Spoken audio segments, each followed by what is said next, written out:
How did that go? That went perfect. So it's all sorted now. Fantastic. So the screen recording's going well. You get to be the big guy in the background, and I get to be the little person in the bottom corner of the screen. Oh, really? Oh, that's no good. So welcome to the show. Yeah, fantastic. How you doing anyway, Guy? It hasn't been that long since we chatted. Hey? Welcome to my home, sister. Oh, welcome to mine, brother. Hey. Oh, it's nice to see the inside of your fuddy. It looks quite beautiful. Yeah. What have you been up to this last week or two? Now, if I look at that camera there, do you see my eyes or what's happening? Yes, I do. Look directly at that lens. Okay, so I won't look at your pretty face. I'll look at that little... Smooth talker. Okay, so I've been out in the Wairarapa and in a place called Morrison's Bush. I've got working on a fairly substantial house renovation out there. Oh, wow. Yeah, and building a deck of approximately 100 square metres. Oh, wow. That's quite... bigger than my house. It's certainly bigger than mine.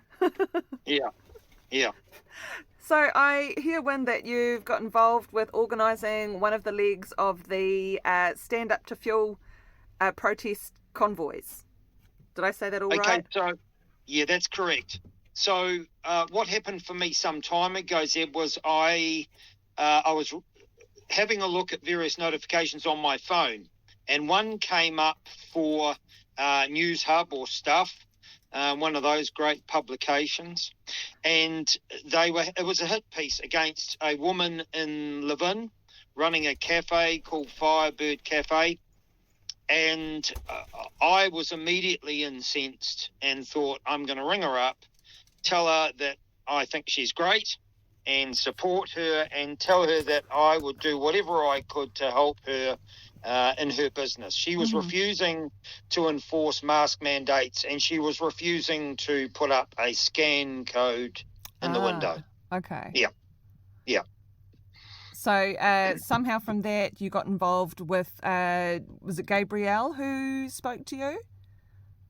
Okay, so I've known Gabriel for quite some time, certainly before Diggin and Marsden. Yeah. And I've kept in touch with her for some months now, 2 or 3 months. And I know all the crew. I know people in all of the outfits pretty much, I think, that are pushing for Marsden to stay open as a refinery. And so... This for me is a thank you to Tony at Firebird Cafe. It nicely dovetails with the convoy concept that's come up for this weekend. Yeah. Awesome. You mentioned a few of the other organisations and stuff. Are you affiliated with any of the groups at all? No. No, cool. I'm not. Wasn't sure. No. Had to ask. Yep. So what time is your leg of the convoy leaving Wellington tomorrow? So we leave at 3:30 from Glenmore Street. It's very close to the Kelburn Viaduct, if anybody knows that area. And just on the southern side of the Kelburn Viaduct, there's a Pahutakawa Drive there. It's not called that. That is Glenmore Street. And I will be parked up there from 3:30. I will leave there from 3:30. Awesome. And are you going to be in your big bus? It's not that big.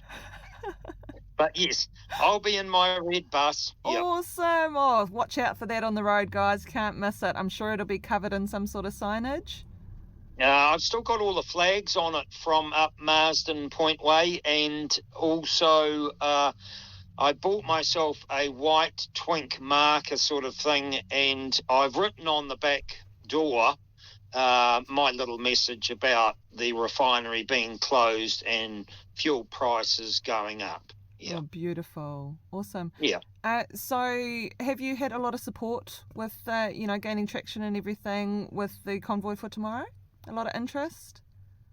I think we're going to get a good turnout at the cafe. I'm hoping for a minimum of 100, and I suppose maybe I'm fantasizing about 200. But the more the merrier. And I promise anyone that shows up will absolutely enjoy their time there. I don't think I could live with myself if I spoke in a manner that's boring. Oscar Wilde once said, anyone with half a mind to write a book these days does, and that's a pity. And so that's how I feel. If I don't have something constructive and good to say, I much prefer not to say anything at all. Fair enough too. I've been taught in the past, if you've got nothing nice to say, don't say anything, and I try my best to live by those words. So how long is the convoy expected to take to get from Wellington to Levin? Okay, so for those people that don't know, Wellington to Levin is an hour and a quarter's drive roughly.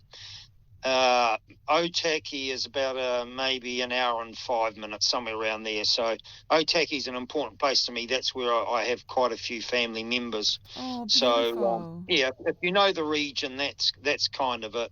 Yeah. I'm not too familiar, but I'm sure there'll be other people on here who know the area well. When you get to Levin, what's the plan when you get there? Okay, so I would be imagining I'll be there between 4:45 and 5 o'clock. Mm-hmm. There will be food available. Nice. And I'm a bit of a foodie, Zeb, myself. So it's it will be mostly pizza, I think, on offer, and nachos, that sort of thing. Great food. I used to own a pizza shop. I used to run a pizza shop with my brother for a year. Nice.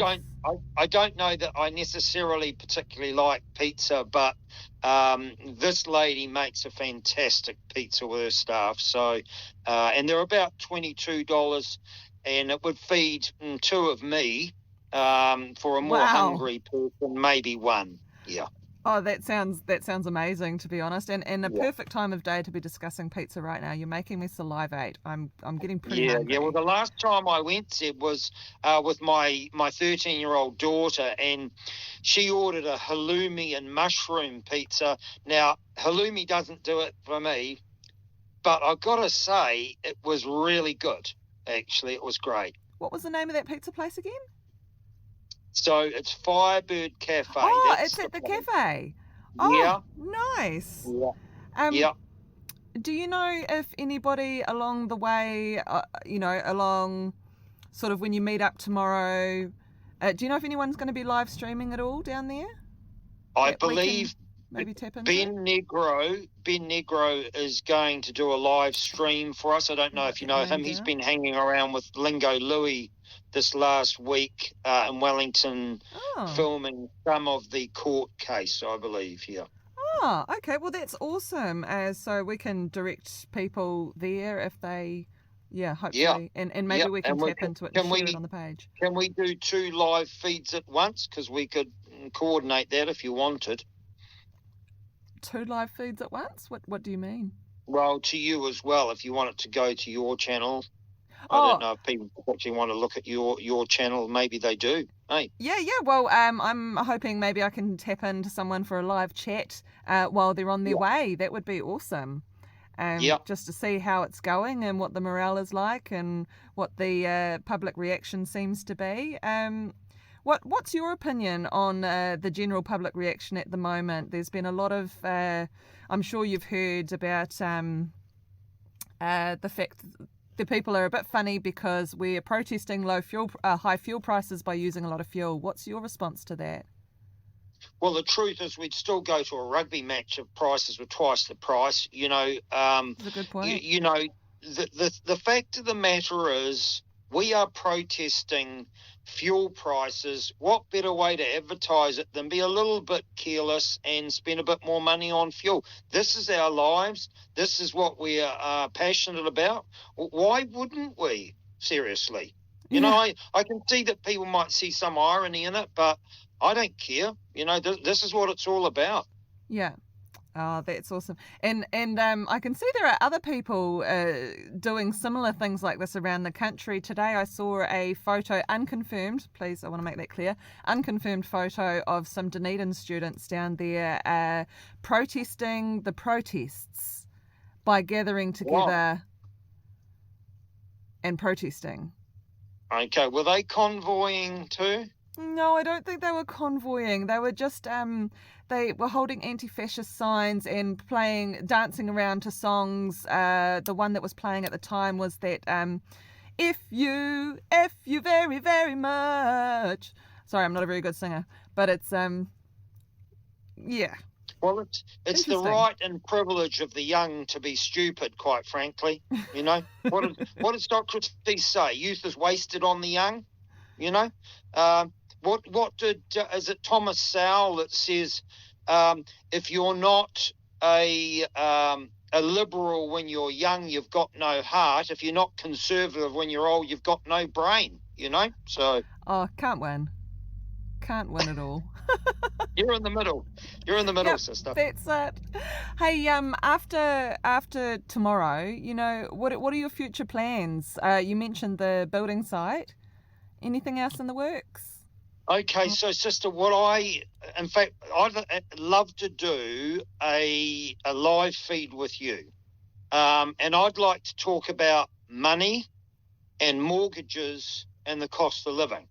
So if you're up for something like that, and I know immediately that some of your audience would think that's not me, but in actual fact, I promise you, everyone that would listen would think, well, actually, that was me.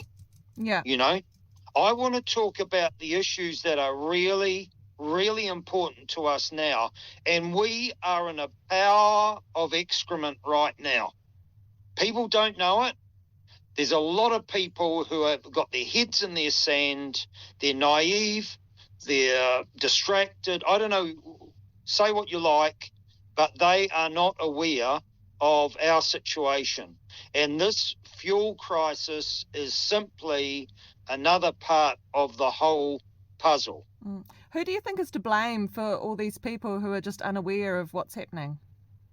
Well, I don't know about who's not aware, because we have a media that's brought out. It only gives us one narrative. But in terms of the fuel supply crisis, on day one of Joe Biden's presidency, he cancelled the Keystone Pipeline. And at that point, whether you like Trump or not, he had pretty much got 100% self-sufficiency in fuel supply. And so we've got this other fellow coming after him and deliberately, I call it sabotage, the fuel supply lines. And then just last week, Joe Biden's on tape saying we need to supply more oil. Well, I don't know how you're going to do that when you're in the process of shutting down 6 refineries, not one. Wow. And God knows what else. Yeah, well, that's what's going on.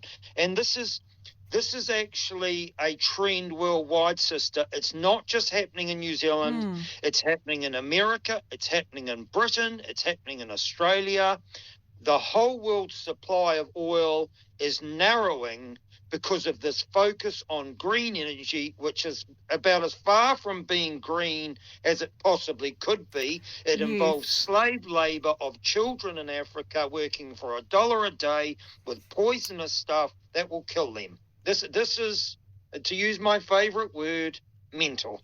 Now, how did that become your favourite word? Here's the question. Well, I've had plenty of reason to use it lately. Oh, mate.